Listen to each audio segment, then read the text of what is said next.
Production അത്ര easy അല്ല. Production എന്ന് പറഞ്ഞാൽ ഇന്ന് പ്രൊഡ്യൂസർ എന്ന് പറയുന്നത് അങ്ങനെ വിളിക്കാൻ പോലും പാടില്ല.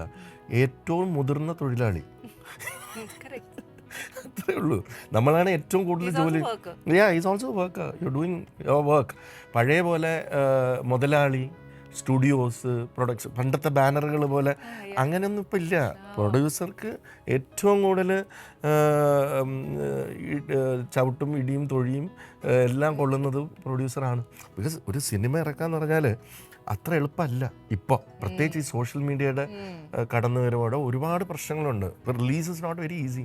ഇപ്പം നമ്മൾ നോക്കണം, ഒരു സിനിമ നമ്മളിപ്പോൾ ചെയ്തു എന്ന് തന്നെ ഇരിക്കട്ടെ, അതിൻ്റെ ഹാർഡ്ഷിപ്സ് വേറെ. അതായത് നമ്മുടെ ക്ലൈമാറ്റ്, അല്ലെങ്കിൽ പ്രൊഡക്ഷൻ ബഡ്ജറ്റ്സ്, ഓരോ rules regulations which change every day. We have to go through all these process അല്ലേ. ഇപ്പം പല പുതിയ റൂൾസ് വരും. ഇനി മുതൽ ഇങ്ങനെ ആയിരിക്കണം.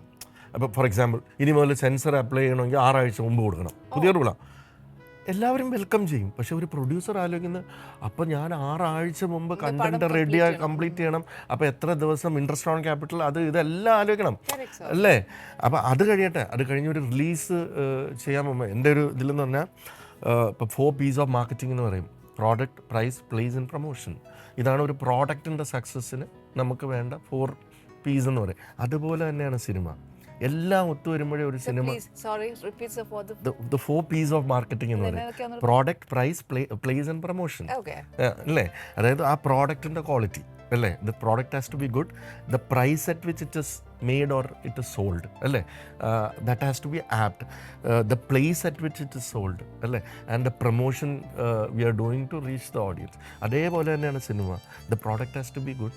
The cost at which it is made, the time of the release, and the way you promote to reach the target audience. ഇത് 4 ഒത്തുവരുമ്പോഴാണ് ഒരു സിനിമ. അപ്പോൾ ഒരു സിനിമ ചെയ്തു എന്ന് പറഞ്ഞിട്ട് അതിൻ്റെ റിലീസ് ടൈം വളരെ ഇമ്പോർട്ടൻ്റ് ആണ്. ഇപ്പം ഞാൻ വാലാട്ടി എന്ന് പറഞ്ഞൊരു സിനിമ ചെയ്തു. വളരെ യുണീക്കായിട്ടുള്ളൊരു കോൺസെപ്റ്റാണ്. അതായത് എല്ലാം ഡോഗ്സാണ്. ഡോഗ്സിനെ കൊച്ചു കുഞ്ഞുങ്ങളായിട്ട് വളർത്തി വാങ്ങിച്ച് 9 പേരെ വളർത്തി വലുതാക്കി അതിനെ അഭിനയിക്കാൻ പഠിപ്പിച്ച് അതിനെ 1.5-2 വർഷത്തോളം ഷൂട്ട് ചെയ്ത് വളരെ യുണീക്കായിട്ടുള്ളൊരു കോൺസെപ്റ്റായിട്ട് എനിക്ക് ഫീൽ ചെയ്തു. പക്ഷേ അത് ബോക്സ് ഓഫീസിൽ ഫെയിലിയർ ആയിരുന്നു. എന്നാൽ OTT വന്നപ്പോൾ എനിക്ക് സക്സസ് ആയി. പക്ഷേ എനിക്ക് പൈസ ലോസ് ആവും. അതിൻ്റെ കാരണം പിന്നെ നമ്മൾ ഇവാലുവേറ്റ് ചെയ്യുമ്പോഴാണ് അത് ഇറക്കിയ ടൈം ശരിയായിരുന്നില്ല. ജൂലൈയിലാണ് ഇറങ്ങിയത്. വേറെ ടൈം കിട്ടാഞ്ഞിട്ടാണ്. ആ സമയത്ത് ഓപ്പൺഹൈമർ ആൻഡ് ബാബി എന്ന് പറയുന്ന 2 ഹോളിവുഡ് ഫിലിംസ് കത്തി. അപ്പം ന്യൂ ജനറേഷൻ അതിലേക്കാണ് അട്രാക്റ്റ് ആവുക. ഒറ്റ തിയേറ്ററിൽ അത് ഉണ്ടായില്ല. അത് മാത്രമല്ല, നമ്മൾ അണ്ടർ എസ്റ്റിമേറ്റ് ചെയ്തു കുറച്ച്. കാരണം നമ്മൾ കുട്ടികളാണ് നമ്മുടെ ഓഡിയൻസ് എന്നാണ് നമ്മൾ അപ്പം കുട്ടികൾ ഇതിന് ഒറിജിനൽ ഡോഗ്സിനെ കാണുമ്പോൾ അട്രാക്റ്റഡ് ആവുമെന്ന് നമ്മൾ തെറ്റിദ്ധരിച്ചു. അങ്ങനെയല്ല. അവരെ സംബന്ധിച്ചുള്ള അനിമേഷനും ഇത് ഒന്നാണ്. ഈ ഹാർഡ്ഷിപ്സ് അവരെ ഇത് ബോദർ ചെയ്യുന്നില്ല. അപ്പോൾ അതേപോലെ സിനിമ ഇറക്കുന്ന ടൈം വളരെ ഇമ്പോർട്ടൻ്റ് ആണ്. അതിൻ്റെ പ്രൊമോഷൻ വളരെ ഇമ്പോർട്ടൻ്റ് ആണ്. നമ്മളൊരു കോമഡി സിനിമ ചെയ്യുന്നു അല്ലേ. ആ കോമഡി സിനിമ ചെയ്യുമ്പോൾ അതിൻ്റെ പ്രൈമറി ഓഡിയൻസ് എന്ന് പറയുന്ന കോമഡി ഇഷ്ടപ്പെടുന്നവരായിരിക്കണം. അതിനെ അത് പ്രൊമോട്ട് ചെയ്യുന്ന രീതി, അല്ലെങ്കിൽ അതിൻ്റെ ട്രെയിലർ എന്താണോ അതെല്ലാം നമ്മൾ അതിൻ്റെ പോസ്റ്റർ മുതൽ അതങ്ങോട്ട് നമ്മുടെ പ്രൈമറി ഓഡിയൻസിനെ തിയേറ്ററിലേക്ക് കയറ്റുക എന്നുള്ളതാണ്. പ്രൈമറി ഓഡിയൻസ് വന്നില്ലെന്നുണ്ടെങ്കിൽ അവർക്ക് ഇഷ്ടപ്പെടാത്ത ഒരു ജോണറാണെങ്കിൽ അവർ അത്ര നല്ല സിനിമയാണെങ്കിൽ ചിലപ്പോൾ നെഗറ്റീവ് അഭിപ്രായം പറയും. അപ്പോൾ പ്രൊഡ്യൂസറെ സംബന്ധിച്ചിടത്തോളം ഒരു സിനിമ റിലീസ് ചെയ്യുന്ന ടൈം, ഇന്ന് റിവ്യൂവേഴ്സ് എന്ന് പറഞ്ഞൊരു കാറ്റഗറി ഉണ്ട് അല്ലേ. അവരെ സാറ്റിസ്ഫൈ ചെയ്യണം. അത് ഭയങ്കര ഒരു ഇൻഫ്ലുവൻസ് ആണ്. Lot of struggle.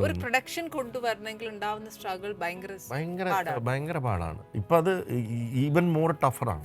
Very tough. ഇപ്പം നമുക്ക് കോസ്റ്റ് വളരെ കൂടുതലാണ് നമുക്ക് താങ്ങാൻ കഴിയും. പിന്നെ ഈ ബുക്കിംഗ് ആപ്സ് മുമ്പൊക്കെ എന്ന് പറഞ്ഞാൽ നമ്മൾ ഒരു ഫാമിലി തിയേറ്ററിലേക്ക് ഇറങ്ങുകയാണ്. അതെ, ഈ വീക്കെൻഡിൽ ഒരു സിനിമ കാണാം. ഇപ്പം നമ്മളിപ്പോൾ ഇവിടെ ആണെങ്കിൽ ഒരു സവിത സരിത സംഗീതത്തിലേക്ക് പോകുന്നു. അവിടെ 3 പടങ്ങൾ കൗണ്ടറിൽ കൂടെ ടിക്കറ്റ് എടുക്കുന്നു. നമ്മൾ ഇന്ന് അങ്ങനെയല്ല. നമ്മൾ ഒരു സിനിമ കാണണമെന്ന് തീരുമാനിച്ചാൽ ആ സിനിമയാണ് കാണുക. ഒരു സിനിമ കാണണ്ടെന്ന് വിചാരിച്ചാൽ കാണില്ല. ഓവർഫ്ലോ എന്ന് പറയുന്ന സാധനമില്ല. അപ്പോൾ ഒരു സിനിമ ഹിറ്റാവുന്നു, ലൈക്ക് ഇപ്പം ആട് ഹിറ്റാവുന്നു, അല്ലെങ്കിൽ വാഴ ഹിറ്റാവുന്നു. You want to watch that, you will watch that. ഇപ്പം ഇന്ന് ടിക്കറ്റ് കിട്ടില്ല, അത് ഓക്കെ, തിങ്കളാഴ്ച ആണോ ചൊവ്വാഴ്ച ആണോ ബുധനാഴ്ച ടിക്കറ്റ് കിട്ടി, you fix that because of the apps and the technology. Correct. Earlier അങ്ങനെയല്ല. അതെ. ഈ ആഴ്ചയാണ് എനിക്ക് പടം കാണേണ്ടത്, ആ ദിവസം സൺഡേ ഒരു പടം കാണണം. അപ്പം നമ്മൾ സൺഡേ തിയേറ്ററിലേക്ക് പോകുന്നു. ഓക്കെ, അതിന് ടിക്കറ്റ് കിട്ടിയില്ല, അടുത്ത പടം കുഴപ്പമില്ലാതെ അവിടെ ചോദിക്കാം. റിവ്യൂസ് ഒന്നും ഇല്ലല്ലോ, Correct. എങ്ങനെയുണ്ട് വേറെ എവിടെ, സിനിമ ഉണ്ടോ? വേറെ സിനിമ അത് വലിയ കുഴപ്പമില്ല, അങ്ങനെ അങ്ങനെ കയറും ഇല്ലേ. സത്യം. ഇപ്പം അടികപ്പ്യാരെ കൂട്ടമണി എന്ന് പറയുന്ന ഒരു സിനിമ ഞാൻ ഇറക്കുമ്പോൾ അത് ഓവർഫ്ലോയിൽ ഹിറ്റായ പടമാണ് ആദ്യം. എന്നിട്ടാണ് അതിൻ്റെ വേർഡ് ഓഫ് മൗത്ത് കയറുന്നത്. കാരണം അന്ന് 2 countries എന്ന് പറഞ്ഞ് ഒരു സിനിമ അത് വലിയ പടമായിരുന്നു. നമ്മൾ ചെറിയ പടാ. പക്ഷേ ഞാൻ ആകെ തിയേറ്ററിൽ വിളിച്ച് റിക്വസ്റ്റ് ചെയ്ത്, നിങ്ങളൊരു കാര്യം ചെയ്യും, 6 മണിക്ക് 2 countries ഇടുമ്പോൾ എൻ്റെതൊരു 6:15 6:30 ആക്കാൻ നോക്ക്. നമ്മുടെ ചെറിയ പടമല്ലേ, അപ്പോൾ അവിടുത്തെ ഓവർഫ്ലോ വരും. അതിങ്ങോട്ട് കയറിക്കോളൂ. Very calculated person. ഇത്രയും ബിസിനസ്സിനായിട്ട് ഷാർപ്പായിട്ട് തിങ്ക് അല്ല, ചെയ്യാതെ അങ്ങനെ പ്രൊഡക്ഷൻ ചിന്തിക്കുകയും ചെയ്താലും പല തിയേറ്ററുകളും നമ്മളെ ഹെൽപ്പ് ചെയ്തിട്ടുണ്ട്.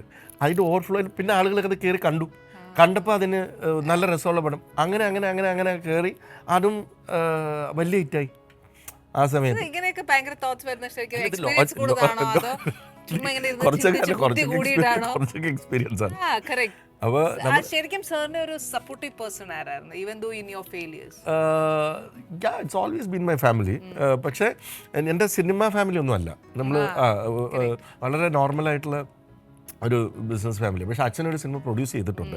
അപ്പോൾ സംഭവം എന്ന് വെച്ചാൽ 1983 അച്ഛൻ ഒരു സിനിമ പ്രൊഡ്യൂസ് ചെയ്തിട്ടുണ്ട്. അപ്പോൾ അച്ഛൻ്റെ മെയിൻ ബിസിനസ് ഒന്നുമല്ല, അച്ഛനന്ന് ഒരു സിനിമയിലുള്ള ഇൻട്രസ്റ്റ് കൊണ്ടിട്ട് ചെയ്തതാണ്. പക്ഷേ അത് അത്യാവശ്യം നന്നായിട്ട് പൊട്ടി. അപ്പം അത്യാവശ്യം പൈസ കളയുകയും ചെയ്തു. അപ്പം ഞങ്ങളുടെ വീട്ടിൽ അമ്മ പറഞ്ഞുകൊണ്ടിരുന്നതെന്ന് പറഞ്ഞാൽ, ഇവിടെ ആരും ഇനി സിനിമയെക്കുറിച്ച് സംസാരിക്കരുത്, മനസ്സിലായി? ബിക്കോസ് സിനിമ പ്രൊഡക്ഷൻ എന്ന് പറഞ്ഞാൽ പൈസ പോകാനുള്ളതാണ്.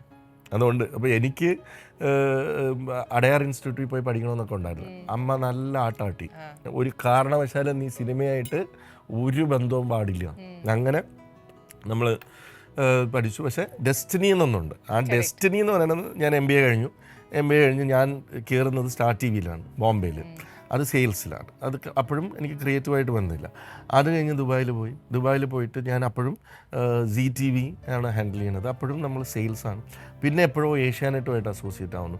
അപ്പോൾ കണ്ടൻറ്റിലേക്കും കൂടെ കയറുന്നു, അവിടുത്തെ കണ്ടൻറ്റ്. അത് കഴിഞ്ഞ് തിരിച്ചിവിടെ വന്ന് വീണ്ടും ചാനലിൽ വന്നപ്പോൾ നമ്മൾ സീനിയർ പൊസിഷൻ ആകുമ്പോൾ നമ്മൾ കണ്ടൻറ്റും എല്ലാം കൂടെ വരുന്നു. അപ്പോൾ മൂവി അക്വിസിഷനിലേക്ക് വരുന്നു.